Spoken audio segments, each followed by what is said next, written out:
રાજ્ય મંત્રીમંડળે નાગરિકો, પ્રજાવર્ગો અને પદાધિકારીઓની રજૂઆતોનો સકારાત્મક પ્રતિસાદ આપતા બનાસકાંઠામાંથી નવો વાવ-થરાદ જિલ્લો તેમજ હાલના રાજ્યના 21 તાલુકામાંથી નવા 17 તાલુકાની રચના કરવાની દરખાસ્તને સર્વાનુમતે મંજૂરી આપી છે। હવે રાજ્યના તાલુકાઓની સંખ્યા 265 થશે। મુખ્યમંત્રી ગ્રામોત્થાન યોજનાનો લાભ મળતા નવા બનનારા તાલુકા મથકોનો શહેરી ઢબે વિકાસ થઈ શકશે।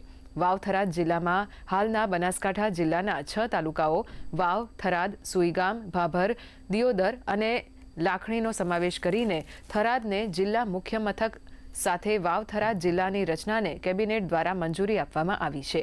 નવા જિલ્લા અને તાલુકાઓનું નવીન વહીવટી માળખું ઊભું કરવા સાથે વિવિધ વિકાસ કામો માટે મળતી ગ્રાન્ટમાંથી પણ વધારો થશે।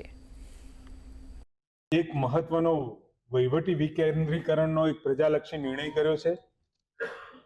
રાજ્યના હયાત 21 તાલુકાઓમાંથી જરૂરી ફેરફાર કરીને નવા 17 તાલુકાઓની રચના કરવાની દરખાસ્તને સર્વાનુમતે મંજૂરી આપી છે।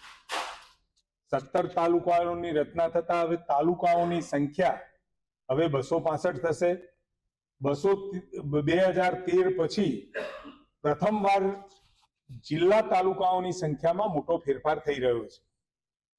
2047ના વિકાસના રોડમેપ માટે આ તાલુકાઓ એ વિકાસ માટે મહત્વની એક કડી સાબિત થવાની છે।